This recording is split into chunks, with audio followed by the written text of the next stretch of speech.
Board પરીક્ષાની તૈયારી કઈ રીતે કરવી એ જ એક મોટો પ્રશ્ન છે.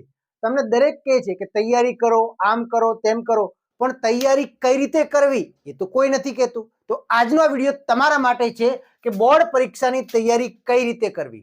આગલી 4 કે 5 મિનિટ આગળની જે છે ને એ તમારા માટે એક અમૃત સમાન છે. જો આ વિડીયો તમે પૂરેપૂરો જોઈ નાખ્યો તો તમને પ્રોપર ખ્યાલ આવી જશે કે વાંચવું તો કઈ રીતે વાંચવું, તૈયારી કરવી તો કઈ રીતે કરવી. એ જ અગત્યની વસ્તુ છે.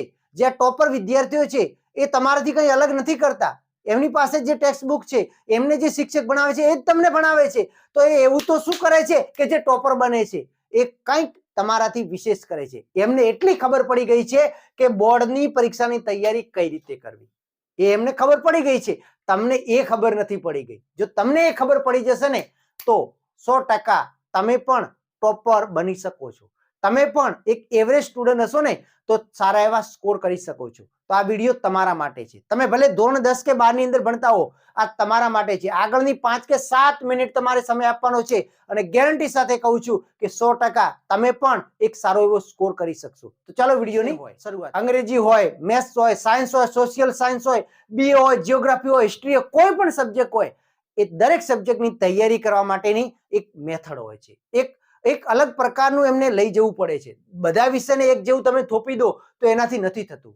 તો આપણે શરૂઆત કરીએ છીએ કે હવે તમારી પાસે 2 મહિનાનો જે સમય છે કે 15 કે 20 દિવસ જેટલો પણ સમય છે અને તમે પ્રોપર તૈયારી કરવા માંગતા હો તો પહેલી મેથડ છે કે તમારે તૈયારી કઈ રીતે કરવી. તો દરેક વિદ્યાર્થી મિત્રો એક પહેલો જ પ્રશ્ન છે કે આપણે અત્યારે સમય છે રિવિઝન કરવાનો. શું છે? રિવિઝન કરવાનો. હા, રિવિઝન કરવાનું તો બધાને ખબર છે, તમને પણ ખબર છે, પણ કઈ રીતે રિવિઝન કરવું એ ખબર નથી. કઈ રીતે રિવિઝન કરવું એ ખબર નથી. તો રિવિઝન કરવા માટેની પહેલી મેથડ છે નોટ્સ. જો તમે નોટ્સ બનાવી હોય તો એમાંથી કરી શકો છો, અથવા તો જીસીઆરટી ની તમારી જે બુક છે એમાંથી કરી શકો છો. નોટ્સ ન બનાવી હોય તો બુકમાંથી કરો. હવે આ નોટ્સમાંથી જે રિવિઝન કરે છે એ વિદ્યાર્થીઓ ખાસ ધ્યાન રાખો કે તમારે રિવિઝન કરતી વખતે ખાસ નોટ્સમાંથી કરતા હો તો તમારા ખુદની બનાવેલી જો નોટ્સ હોય તો જ તમે એમાંથી રિવિઝન કરો. બાકી નહીં. બીજે વિદ્યાર્થી બનાવી હોય કે ઓનલાઈન તમને તૈયાર મળતી હોય એવી નોટ્સનો ઉપયોગ ક્યારેય કરવાનો નથી. તમે જાતે બનાવેલી હોય તો જ કરો, બાકી નહીં. બાકી શું કરવાનું છે? તો બુકનો ઉપયોગ કરવાનો છે. જીસીઆરટી ની બુક છે, તમે જે નવનીતની ગ્રાઇડ આવે છે એમાંથી પણ કરી શકો છો. ઘણા બધા મટીરિયલ આવે છે પણ એ બુક્સ ટાઈપ હોય તો એમાંથી તમારે તૈયારી કરવાની છે.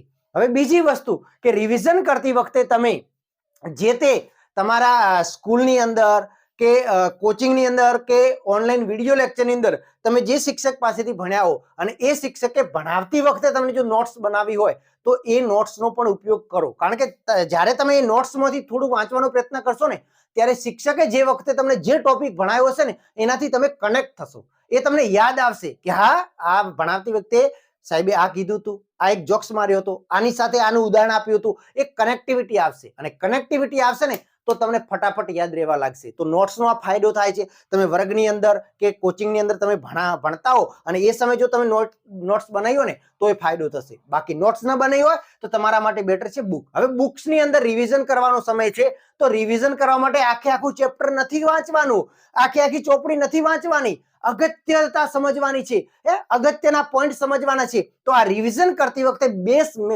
બેસ્ટ મેથડ આપવા જઈ રહ્યો છું કે પહેલું કામ તમારે શું કરવાનું છે? તો પહેલું કામ તમારે પ્રશ્ન વાંચવાના છે. શું વાંચવાના છે? પ્રશ્ન વાંચવાના છે. માની લો કોઈ ચેપ્ટર છે, એ ચેપ્ટરમાંથી કેવા પ્રશ્નો પૂછાય છે એ પહેલા પ્રશ્નો તમે જોઈ લો. પહેલા પ્રશ્નો વાંચી નાખો. મોડેલ પેપર હોય, સેમ્પલ પેપર હોય કે જૂના બોર્ડના પ્રશ્નપત્ર હોય એ તમે એકવાર જોઈ નાખો અને એમાંથી નક્કી કરો કે ભાઈ ચેપ્ટર, માની લો સોશિયલ સાયન્સનું ચેપ્ટર 10 છે તો 10મા ચેપ્ટરમાંથી કેવા પ્રશ્નો નીકળ્યા છે.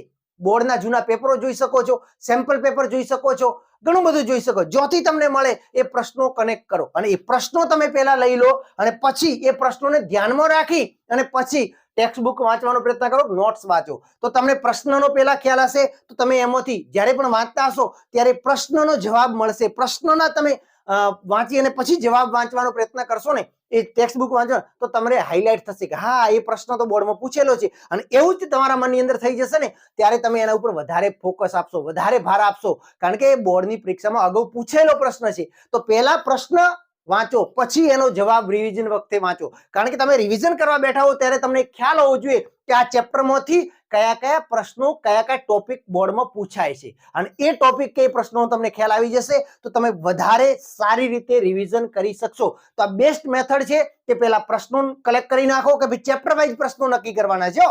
કોઈ પણ સબ્જેક્ટ હોય એને ચેપ્ટર વાઇઝ પ્રશ્નો નક્કી કરી નાખો કે આ ચેપ્ટરમાંથી કેવા કેવા પ્રશ્નો પૂછાય છે, અને એ તમને સેમ્પલ પેપર હોય કે બોર્ડનું મોડેલ પેપર હોય કે જૂના બોર્ડના પેપર હોય એમાંથી તમને મળી જશે. તો એ નક્કી કરો, એ થોડો સમય આપો એના માટે. એને સ્માર્ટ વર્ક કહેવાય છે, એને સ્માર્ટ વર્ક કહેવાય છે.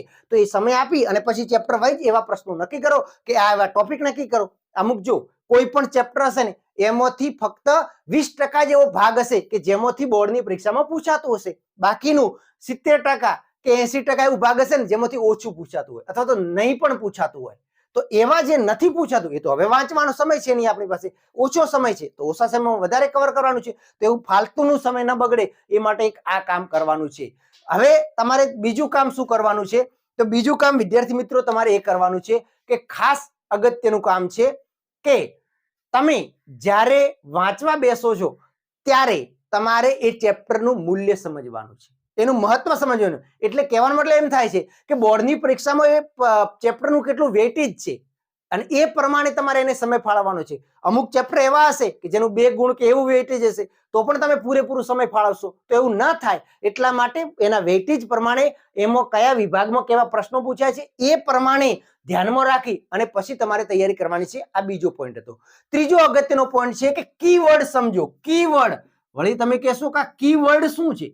તો એવા શબ્દો દરેક ચેપ્ટર માટે પરફેક્ટ હોય છે. એવા શબ્દો, હિસ્ટ્રી હોય કે કોઈ પણ સબ્જેક્ટ હોય, સાયન્સ હોય, એવા શબ્દો કે જે તમારે આવડવા જ જોઈએ, તમને યાદ રહેવા જ જોઈએ. અને એવા કીવર્ડ માટે એક અલગ નાની એક નોટ બનાવી નાખો જેમાં કોઈ પણ ચેપ્ટર હોય એ ચેપ્ટરના અગત્યના કીવર્ડ આવવા જ જોઈએ. માની લો કોઈ એક હિસ્ટ્રીનો પ્રશ્ન છે, જેમ કે 1857નો વિપ્લવ અથવા તો પ્રથમ વિશ્વયુદ્ધ. હવે પ્રથમ વિશ્વયુદ્ધના અમુક કીવર્ડ છે, જેમ કે એની શરૂઆત ક્યારે થઈ, કયા બે દેશો વચ્ચે શરૂઆત થઈ, કયા કારણથી શરૂઆત થઈ, એનું પરિણામ શું આવ્યું, તાત્કાલિક કારણ કયું. આવા જે કીવર્ડ છે એ તો તમને આવડવા જ જોઈએ. હવે જો તમને કીવર્ડ આવડતા હશે, એ ચેપ્ટરના કીવર્ડ તમને આવડતા હશે, તો એ ચેપ્ટરમાંથી કોઈ પણ પ્રશ્ન પૂછ્યો હશે ને તો એ કીવર્ડ તમે એ પ્રશ્નના જવાબમાં ગમે ત્યાં ગોઠવી શકશો, અને ગમે ત્યાં તમે એ કીવર્ડ ગોઠવી શકશો અને પ્રશ્નનો જવાબ બનાવી શકશો. ખ્યાલ આવે છે ને? તો એવા કીવર્ડ માટે એક અલગ પોઈન્ટ નોટ બનાવી નાખો.